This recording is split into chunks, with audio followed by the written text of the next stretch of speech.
नमस्ते दोस्तों। Junior school online में आपका स्वागत है। आज हम शुरू कर रहे हैं सीडीपी यानी चाइल्ड डेवलपमेंट एंड पेडागोजी की मास्टर क्लास। देखिए, एक शिक्षक के लिए ये सिर्फ एक विषय नहीं बल्कि एक रोड मैप है। क्यों?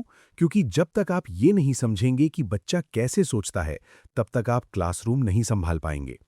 ये नोट्स खास तौर पर यूपी टेट, सी टेट और केवीएस के लिए तैयार किए गए हैं। तो चलिए बनाते हैं सीडीपी को एकदम आसान।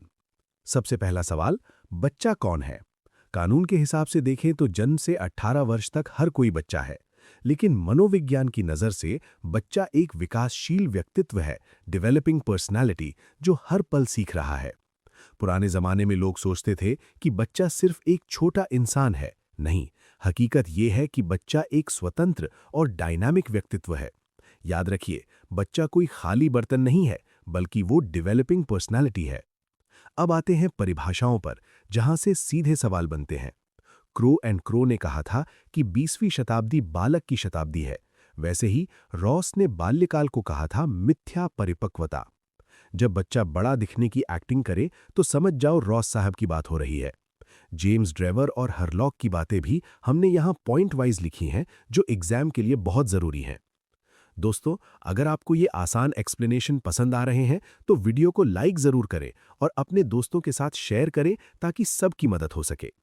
ये टॉपिक हर साल एग्जाम में आता है, वृद्धि बनाम विकास। सरल उदाहरण से समझो, आपकी लंबाई बढ़ी, वजन बढ़ा, ये वृद्धि है क्योंकि इसे हम नाप सकते हैं। लेकिन आपकी समझ बढ़ी, आपने व्यवहार करना सीखा, ये विकास है।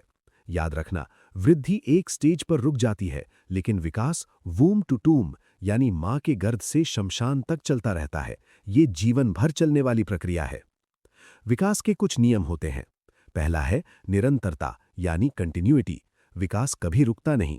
दूसरा है व्यक्तिगत भिन्नता यानी इंडिविजुअल डिफरेंसेस, हर बच्चा अलग है, कोई जल्दी बोलता है, कोई देर से, और ये सामान्य है। एक बहुत जरूरी शब्द है सिफेलोकॉडल, मतलब विकास सिर से पैर की तरफ होता है। पहले बच्चा गर्दन संभालता है, फिर बैठना सीखता है, फिर चलना। असल जिंदगी में देखा है ना छोटे बच्चों को, बस वही साइंस है ये। बच्चे के विकास पर दो चीजों का सबसे बड़ा असर पड़ता है, प्रकृति और पोषण यानी नेचर एंड नर्चर। प्रकृति यानी आनुवंशिकता, हेरिडिटी, जो जीन्स हमें माता पिता से मिले, और पोषण यानी वातावरण, इन्वायरमेंट, हमारा आसपास का माहौल। वुडवर्थ ने कहा था कि विकास इन दोनों का गुणनफल है, जोड़ नहीं। अगर बीज यानी हेरिडिटी अच्छा है पर मिट्टी और पानी खराब, तो पौधा अच्छा नहीं बनेगा। दोनों का तालमेल जरूरी है। क्या आपको कोई डाउट है? अगर है तो अभी कमेंट में लिखिए, मैं हर एक कमेंट का जवाब दूंगा। शैशवावस्था, इन्फेंसी, 0 से 6 ईयर्स। अब बात करते हैं बचपन की पहली स्टेज की। इसे खिलौनों की आयु, टॉय एज और सीखने की तीव्र अवस्था कहते हैं। इस उम्र में बच्चे का दिमाग 90% तक विकसित हो जाता है। बच्चा आत्मप्रेमी होता है। आपने देखा होगा, बच्चा अपना खिलौना किसी को नहीं देता। इसे स्वार्थ मत समझिए, ये एक जैविक अवस्था है। टीचर को चाहिए कि इस एनर्जी को सही दिशा दे। बाल्यावस्था, चाइल्डहुड, 6 to 12 ईयर्स। इसे कहते हैं गैंग एज, क्योंकि अब बच्चा दोस्तों के साथ समूह में रहना पसंद करता है। रॉस ने इसे मिथ्या परिपक्वता कहा है, क्योंकि बच्चा बड़े होने का नाटक करता है। यहाँ टीचर की रणनीति होनी चाहिए खेल विधि, प्लेवे मेथड। बच्चे को रचनात्मक काम दो, उसे दोस्तों के साथ मिलकर सीखने दो। किशोरावस्था, एडोलेसेंस, 12 से 18 वर्ष। ये है सबसे चुनौतीपूर्ण स्टेज, तनाव एवं तूफान की अवस्था।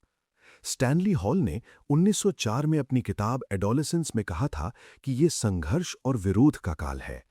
बच्चे को अपनी पहचान का संकट, आइडेंटिटी क्राइसिस होता है। इस वक्त टीचर को एक डिक्टेटर नहीं बल्कि एक मार्गदर्शक, गाइड और परामर्शदाता बनना चाहिए। अनुशासन प्यार से लाएं, डंडे से नहीं। शारीरिक विकास, जरूरी तथ्य। चलिए कुछ क्विक फैक्ट्स देखते हैं जो परीक्षाओं में अक्सर पूछे जाते हैं। जन्म के समय बच्चे में लगभग 270 हड्डियां होती हैं, जो बाद में जुड़कर 206 रह जाती हैं। बच्चे का सिर शरीर के मुकाबले शुरुआत में बड़ा होता है। ये फैक्ट्स आपके यूपी टीईटी पेपर में सीधे मार्क्स दिलाएंगे, तो इनका स्क्रीनशॉट जरूर ले लीजिए। मानसिक विकास, मेंटल डेवलपमेंट। शारीरिक विकास के साथ साथ मानसिक विकास भी बहुत जरूरी है। इसमें बच्चे की सोचने की शक्ति, समस्या सुलझाने की क्षमता और कल्पना शक्ति शामिल है। याद रखिए, सोरोकिन के अनुसार मानसिक विकास का अर्थ है परिस्थितियों के साथ सामंजस्य बैठाना। जैसे जैसे बच्चा बड़ा होता है, उसकी शब्दावली और तर्क करने की क्षमता बढ़ती जाती है। टीचर को क्लास में ऐसी एक्टिविटीज करानी चाहिए जिससे बच्चे का क्रिटिकल थिंकिंग तेज हो। संवेगात्मक विकास, इमोशनल डेवलपमेंट। संवेग यानी इमोशंस, बच्चे के इमोशंस जैसे डर, क्रोध, प्यार और ईर्ष्या उसके व्यक्तित्व को आकार देते हैं। ब्रिजेस ने कहा है कि जन्म के समय बच्चे में केवल उत्तेजना होती है, बाकी संवेग बाद में विकसित होते हैं। एक अच्छा टीचर वही है जो बच्चे के संवेगों को समझकर उसे इमोशनल इंटेलिजेंस सिखाए। बच्चे को अपनी भावनाओं पर काबू पाना और दूसरों की भावनाओं का सम्मान करना सिखाना हमारी जिम्मेदारी है। अगर आप अभी तक हमारे साथ बने हुए हैं, तो इसका मतलब है कि आप अपनी पढ़ाई को लेकर बहुत सीरियस है। अपने इस जुनून के लिए एक लाइक तो बनता है। सामाजिक विकास, सोशल डेवलपमेंट। इंसान एक सामाजिक प्राणी है। बच्चे का सामाजिक विकास उसके परिवार से शुरू होता है और फिर स्कूल और समाज तक पहुंचता है। सामाजिक विकास का मतलब है समाज के नियमों और रीति रिवाजों को सीखना। यहां हरलॉक की परिभाषा याद रखिए। सामाजिक विकास का अर्थ है सामाजिक संबंधों में परिपक्वता प्राप्त करना। ग्रुप वर्क और टीम एक्टिविटीज से हम बच्चों को बेहतर नागरिक बना सकते हैं। भाषा विकास, लैंग्वेज डेवलपमेंट। भाषा विचारों के आदान प्रदान का माध्यम है। चॉम्स्की कहते हैं कि बच्चों में भाषा सीखने की क्षमता जन्मजात होती है। शुरू में बच्चा रोकर अपनी बात कहता है, फिर बबलाना और फिर शब्दों को जोड़ना सीखता है। बच्चा 2 वर्ष की आयु में 200 से 300 शब्द, 4 वर्ष में 1500 शब्द और 5 वर्ष में लगभग 2000 शब्द सीख लेता है। भाषा विकास में सुनना, बोलना, पढ़ना और लिखना LSRW का क्रम बहुत महत्वपूर्ण है। याद रखिए, जितना समृद्ध वातावरण होगा, बच्चे की भाषा उतनी ही अच्छी होगी। जाने से पहले आप सभी के लिए एक सवाल। विकास सिर से पैर की ओर होता है। विकास के इस सिद्धांत को किस नाम से जाना जाता है? अपना जवाब कमेंट बॉक्स में अभी लिखिए। तो दोस्तों, ये था एक कंप्लीट मास्टर क्लास CDP का। अगर आप जूनियर स्कूल ऑनलाइन चैनल पर नए हैं, तो चैनल को सब्सक्राइब जरूर करें और बेल आइकन प्रेस करें ताकि ऐसे ही यूजफुल वीडियो मिलते रहें। और हाँ, UPTET के बेस्ट हैंड रिटन नोट्स के लिए जूनियर स्कूल ऑनलाइन के व्हाट्सएप और इंस्टाग्राम पेज को फॉलो करें। मिलते हैं अगले वीडियो में, तब तक के लिए पढ़ते रहिए और बढ़ते रहिए। वीडियो में बने रहने के लिए धन्यवाद।